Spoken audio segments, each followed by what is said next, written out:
Hello boys and girls, it's Mrs. Skinner, and the book that I will be reading to you is Never Play Music Right Next to the Zoo by John Lithgow.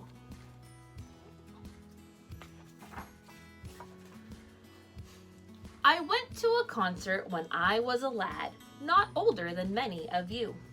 I sat with my sister, my mother, my dad, at a band shell right next to the zoo. Here's our main character right here. He's not looking pretty happy about this. The soft summer air was so balmy and sweet, and the program was running so long that I found myself falling asleep in my seat, despite all the music and song. Have you ever fallen asleep listening to music?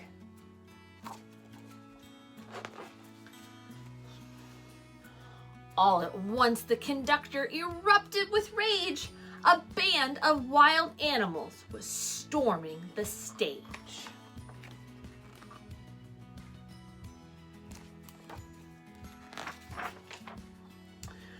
Oh, children, remember, whatever you may do, never play music right next to the zoo. They'll burst from their cages, each beast and each bird, desperate to play all the music they've heard.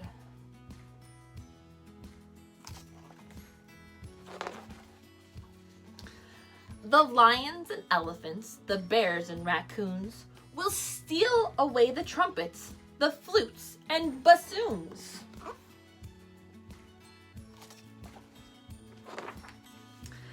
They'll replace the musicians and chase them away.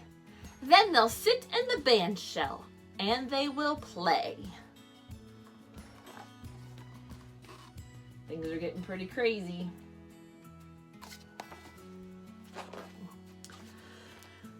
The monkey played fiddle, the bison played bass, the percussions were manned by the camel.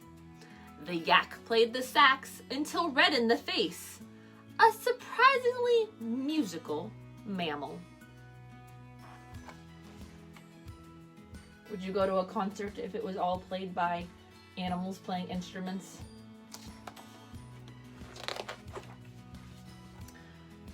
The bonobo played oboe, the ferret the flute.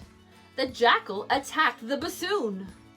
The hippo had chosen the tuba to toot by the light of the silvery moon.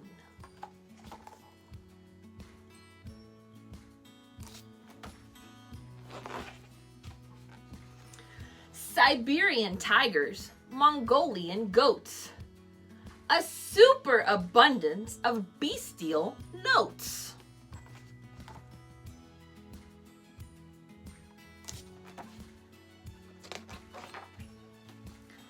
As the animal orchestra filled up the air with chaos, confusion, and clatter, the audience calmly continued to stare, as if nothing at all was the matter.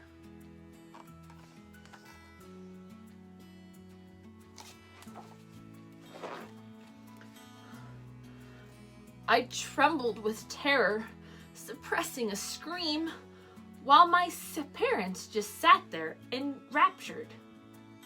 Oh, how I wished it was only a dream, and all those creatures were safely captured. I wonder why his parents aren't freaked out by the animals.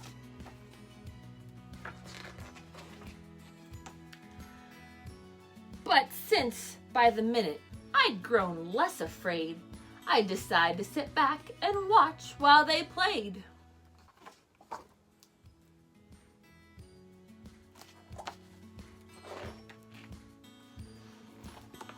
This page is just the animals. You can see all the animals are in the band shell. And here is the audience. And they're listening to the animal concert.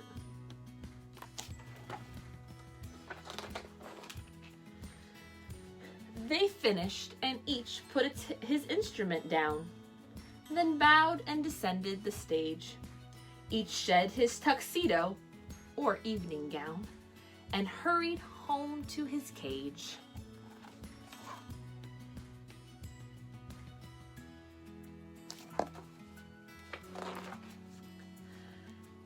each reminisced, so grateful and glad, so full of contentment and pride.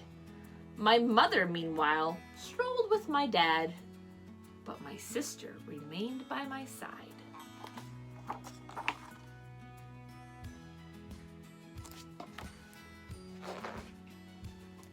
She tugged on my sweater and spoke in my ear. "You'd better wake up or we're leaving you here." Uh-oh, I have a feeling that maybe he was dreaming. Oh, children, remember, whatever you may do, never play music right next to the zoo.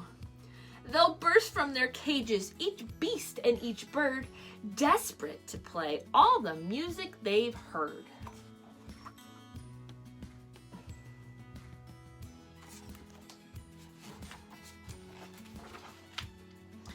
No, never play music right next to the zoo, and pay strict attention to rule number 2.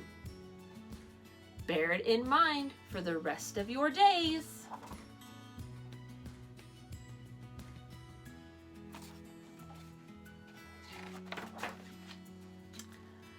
Don't fall asleep when an orchestra plays. The end. Thanks for sharing my book with me.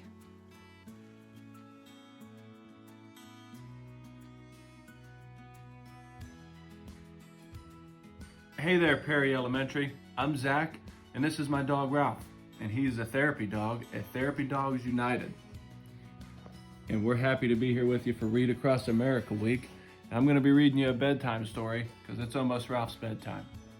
It's going to be What Pet Should I Get? A Dr. Seuss book.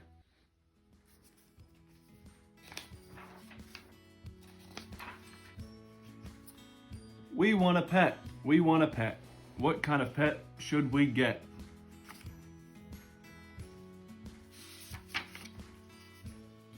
Dad said we could have one. Dad said he would pay. I went to the pet shop. I went there with Kay. And so we went in.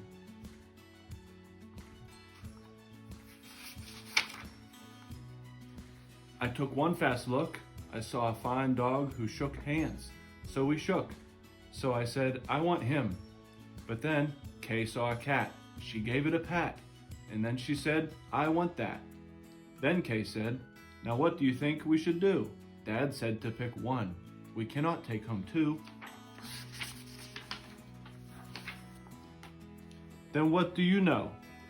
We saw two other kinds. Now how could Kay and I make up our minds? A pup and a kitten. They look like good fun. Now which could we pick? We could only pick one.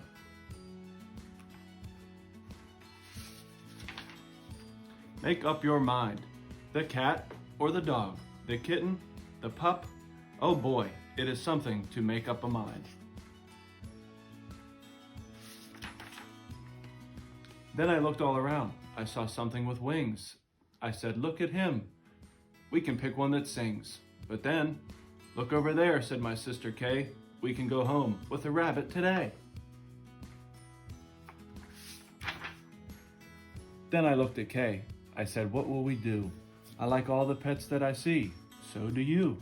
We have to pick one pet and pick it out soon. You know Mother told us to be back by noon.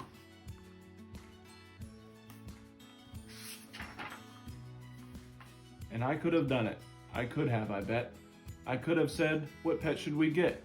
But you know what Kay did?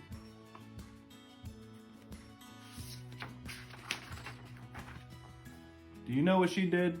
She said, fish, fish, fish. It may be a fish, is the pet that we wish. Then I saw a new kind, and they were good too. How could I pick one? Now what should we do? We could only pick one. This is what my dad said. But how could I make up that mind in my head? Make up your mind. Pick a pet fast. Pick one out soon. Mother and Dad said to be home by noon. The time may be now to make up my mind, but who knows what other good pets I might find. I might find a new one, a fast kind of thing. who would fly around my head in a ring on a string. Yes, but that would be fun. But our house is so small. This thing on a string would bump into the wall. My mother, I know, would not like that at all.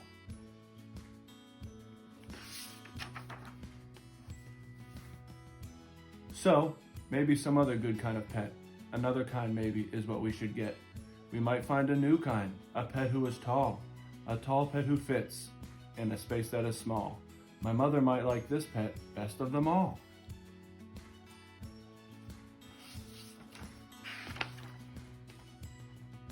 If we had a big tent, then we would be able to take home a yent. Dad would like us to have a good yent, but how do I know he would pay for a tent? So you see how it is when you pick out a pet. How can you make up your mind what to get?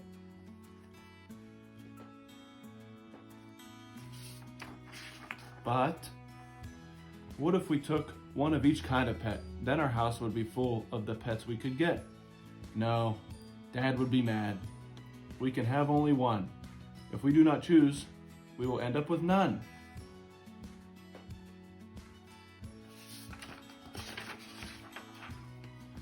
I will do it right now. I will do it, I said. I will make up the mind that was up in my head. The dog or the rabbit, the fish or the cat. I picked one out fast, and that was that.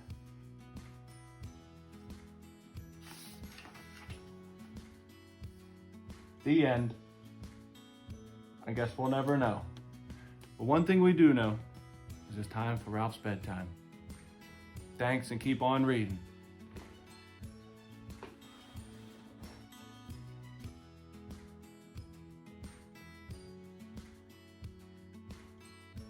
Hi everybody, this is Mrs. Zimmer, and we're going to read The Dark by Lemony Snicket.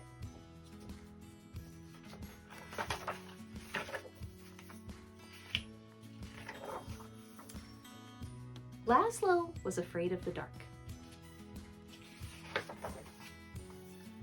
The dark lived in the same house as Laszlo, a big place with a creaky roof, smooth cold windows, and several sets of stairs.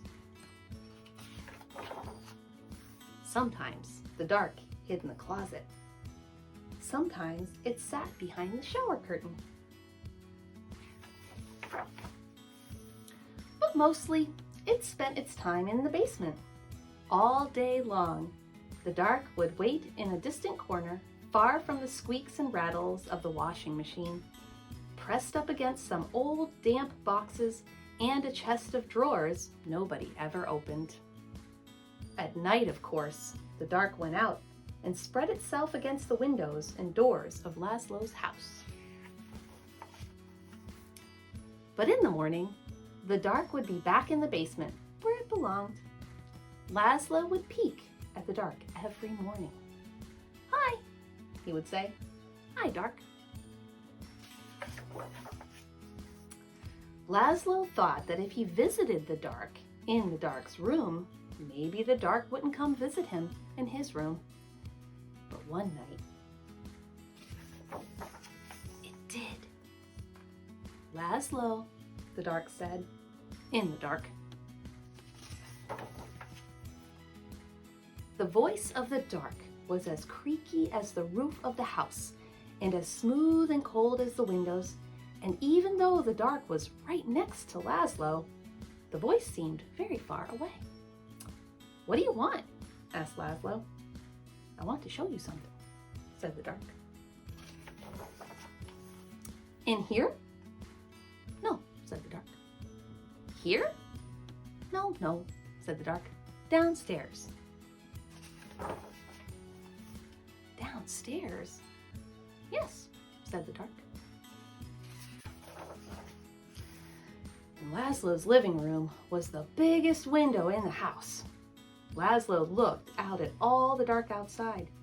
Above him the roof creaked, and he closed his eyes. Now the dark was all Laszlo could see. "No, no," said the dark again. "Not there. Down here." "In the basement?" asked Laszlo. "Yes," said the dark. Laszlo had never dared come to the dark's room at night. "Come closer," said the dark. Laszlo came closer. "Even closer," said the dark. "You might be afraid of the dark, but the dark is not afraid of you. That's why the dark is always close by. The dark peeks around the corner and waits behind the door, and you can see the dark up in the sky almost every night, gazing down at you as you gaze up at the stars. Without a creaky roof, the rain would fall on your bed, and without a smooth, cold window, you could never see outside. And without a set of stairs, you could never go into the basement, where the dark spends its time. Without a closet, you would have nowhere to put your shoes. And without a shower curtain, you would splash water all over the bathroom. And without the dark, everything would be light, and you would never know if you needed a light bulb." "Bottom drawer," said the dark. "What?" "Bottom drawer," said the dark. "Open the bottom drawer." "Thank you," said Laszlo. "You're welcome," said the dark. By the time Laszlo got back into bed, the dark was no longer in his room, except when he closed his eyes to go to sleep.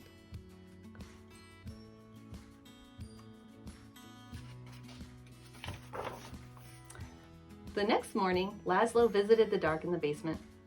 "Hi," he said. "Hi, dark." The dark didn't answer, but the bottom drawer was still open, so it looked like something in the corner was smiling. The dark kept on living with Laszlo, but it never bothered him again. The